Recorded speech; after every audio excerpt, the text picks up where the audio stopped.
DILLIAN, the body snatcher, White versus Jermaine Franklin. Was it a robbery? Blessed love and blessed day, oh boxing world, boxing nation, fighting world, fighting nation. To all my fighters fighting the struggle of life right now, fighting the fight of life, welcome to Real Life Boxing. This is Coach Fire.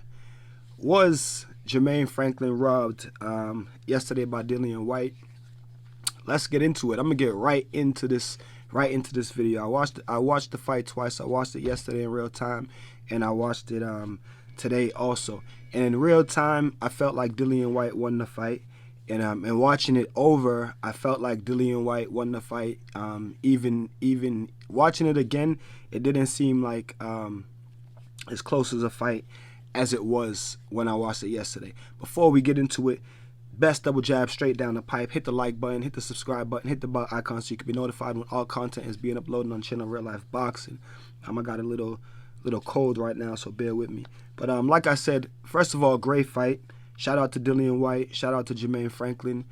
Great fight. I felt like it was the perfect fight for DILLIAN White, coming off of the loss to Tyson Fury, the knockout, the devastating knockout. And I feel like Jermaine Franklin was a good opponent. Do I think it was a robbery? No. Right into the video. I do not think it was a robbery.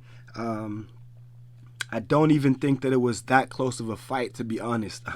Shout out to Hatman Strikes Back, because I just finished watching his video, and he thought that the 116 to 112 cards was a travesty. And I thought that they were a little close yesterday, but honestly, watching over the fight today, I feel like it was even a little bit more wider than that. And why I say that is because Jermaine Franklin, this fight was kind of like, it reminded me of, I think it was Joshua Buatsi versus Spider Riches. Like, he had good moments, like in rounds, good moments throughout the fight, good moments throughout the round. But I don't think that he was necessarily doing enough to win the rounds. You know what I'm saying? Like, he fought great, but I don't feel like he was doing enough to win the rounds. First of all, I felt like he was fighting to survive rather than fighting to win. Like, his body language over the course of the fight, he was fighting more to just stay in there and you know, look good, not really fighting to win. I feel like DILLIAN White was the ring general all throughout the fight, especially when he was listening to Buddy McGirt. And I feel like I wanted to approach this video from a few different standpoints, but I was just like, fuck it, I'm a freestyle it. I feel like Buddy McGirt has a lot to do with the way that this fight turned out, good and bad. I'm going to talk about that later on in the video, and I hope y'all stay for the whole video because I'm going to make some good points, you know, later on in the video. But right now, I'm talking about the fight and, you know, why I don't think it was a robbery, just the complete fight breakdown. I feel like DILLIAN White was doing the more consistent and better work, and I know, you know, Jermaine Franklin was letting off some flashy combinations. He has great hand speed for a heavyweight, kind of like Andy Ruiz, but he throws better combinations than Andy Ruiz. He's a better puncher, throws better combinations than Andy Ruiz. Not necessarily a harder puncher than Andy Ruiz, but he definitely throws better combinations than Andy Ruiz. And, you know, his punches are tighter, more compact, more accurate. But with that being said, yes, he was throwing flashy combinations, but another thing that was, you know, flashy in this fight was DILLIAN White's defense. DILLIAN White's defense was off the chart in this fight. You know what I'm saying? Gotta give him props for that. And I'm gonna talk about later on in the video, you know, if DILLIAN looked old, or, you know, why he fought the way he fought, because some people say he doesn't look good and he hasn't really made any changes. And I'm gonna talk about that a little bit later in the fight. But right now we're just doing the fight breakdown. I feel like DILLIAN did the better work. The defense was off the chart. The body shots were just fucking hellacious. And earlier on in the fight, he's controlling Franklin with his jab and just digging the right hand down to his body. And those shots are hellacious. And you know, Hatman was saying, you know, Franklin had more energy going down into the later ends of the fight. But I feel like those body shots is a big reason why, you know what I'm saying, he was gassed going down to the end of the fight, because DILLIAN White was just hitting him with some hellacious body shots. And Franklin was throwing some good body shots, you know what I'm saying, as well, but like one at a time. DILLIAN was doubling up on the body shots, just digging to Franklin's body the entire fight. Earlier on in the fight, the jab, listening to Buddy McGurk working behind the jab, felt like when he was staying low and working off of that jab, he was giving Franklin hella problems. And the only time, there was a few times during the fight where he lost focus, and Buddy told him in between, don't stand up straight. And those were the times where he got hit, with shots from Franklin.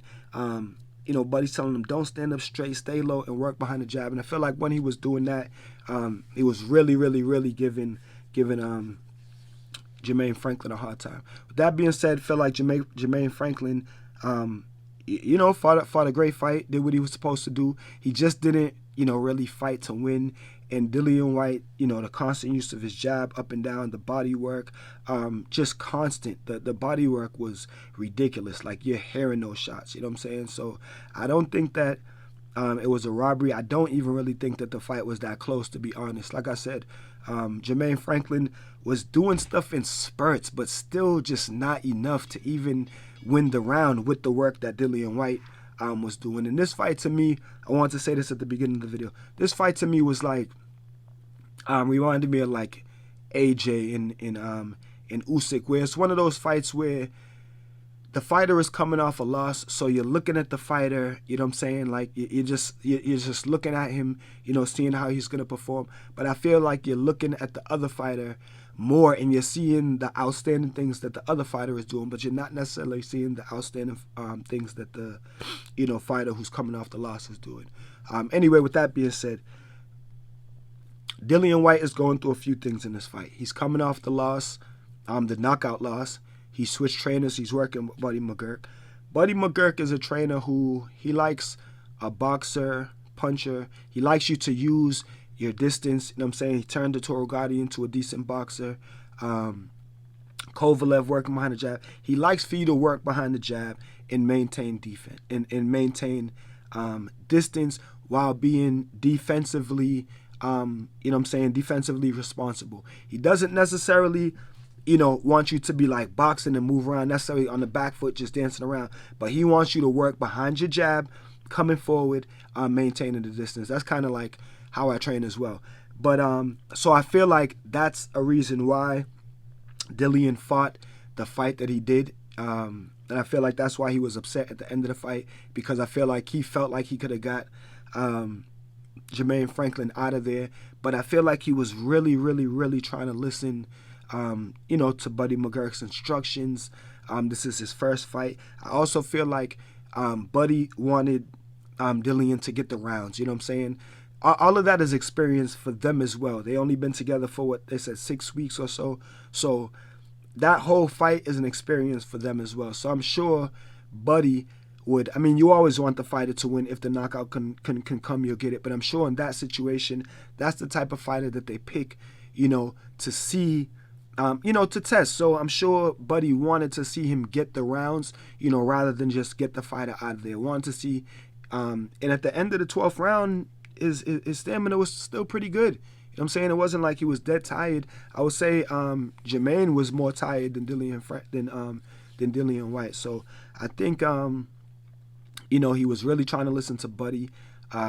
If I was Buddy, I would have told him to work behind the jab, but let go the right hook, double it up, come back with the uppercut. He started to use that combination going down the later end of the fight. He was hooking to the body and then uppercut. But I would have told him to double jab, hook around Franklin's high guard, throw a right hook around the high guard, and then an uppercut, and then maybe finish with body shots. I would have told him to be a little bit more aggressive behind his jab and defensively aware, because I do feel like he could have got the KO with Franklin if he was more aggressive. But like I said, first fight with Buddy, and I feel like they both wanted to get the rounds and get the experience in. So I really wanted to make that point, because I think that that's important in this fight. I honestly feel like Dillian Whyte could have worked behind his jab and just blitzed him and got Jermaine Franklin out of there, because Jermaine Franklin looked like he was ready to go like at the end of the 6th round. The commentators were like, can he go for another 6 rounds? The pace, but like I said, he fought more like he was trying to survive than to win. So to me, Dillian Whyte won this fight, hands down. Not saying that it wasn't a tough fight. It was a tough fight. It was a very good fight. It almost seemed like a hard sparring session for Dillian Whyte. At times it seemed like Dillian Whyte was playing around in there. Now about the age, to me, Dillian, he looked decent in this fight. You know what I'm saying? He was rolling. He was using the high guard. He was rolling. I was just surprised that he wasn't coming up with any hooks. As far as the age, to me, his technique, and I think this is another reason why Buddy just wanted him to work behind his jab, because I was listening to an interview with Buddy McGurk, and he said Dillian punches really weird. And if you look at the way Dillian Whyte punches, he does punch really weird. So I think that that's another reason why, you know, Buddy just wanted him to work behind his jab. Didn't want him to throw no weird punches and then get caught in between. Because you notice when he throws his right hand, he doesn't throw it straight easily. He loops it way over the top, like you know, just really weird. So as I was starting to say that fighters, as they age, the technique starts to dwindle. You know, they always say the power is the last thing to go. The technique starts to dwindle. You know, the speed, the sharpness in which they operate, you know, tends to dwindle. But for heavyweights, it's different. You know what I'm saying? And Dillian starting boxing late, I don't think that there's much that you can really, like, with a fighter like that. The only thing that you can really try to do is just, you know, show them different things and try to make what they do better. You know what I'm saying? You're probably not going to change it at this age, but maybe you can make them do it, the things that they already do, a little bit better. With heavyweights, it's different. Heavyweights tend to last a little bit longer, so we'll see what happens. A potential fight with AJ, I don't think he should really look for an AJ fight. You know, you know, I don't really know. You know what I'm saying? Maybe another fight like maybe what's that guy's name? The guy that fought Fury, Otto Wallin. You know, maybe a fight like that or something. Maybe another step up fight before Daniel Dubois for the WBA regular. You know what I mean, or something like that. But shout out to both fighters. Jermaine Franklin came into this thing. That's what I was expecting for him to do. But to me, Dillian Whyte just fought, you know, more consistent, great body work, and great defense. You know what I'm saying? A lot of the shit that Jermaine Franklin was throwing wasn't really catching Dillian. So, you know, that's all I got to say about that. You guys tell me what y'all think about it in the comment section. Sorry, I'm really stuffy and congested right now, but still got to do this work. Great fights over the weekend. You guys tell me what y'all think about it in the comment section. Until then, keep fighting your fight and protect yourself at all times. Peace and one love. It's Coach Fight. It's Real Life Boxing.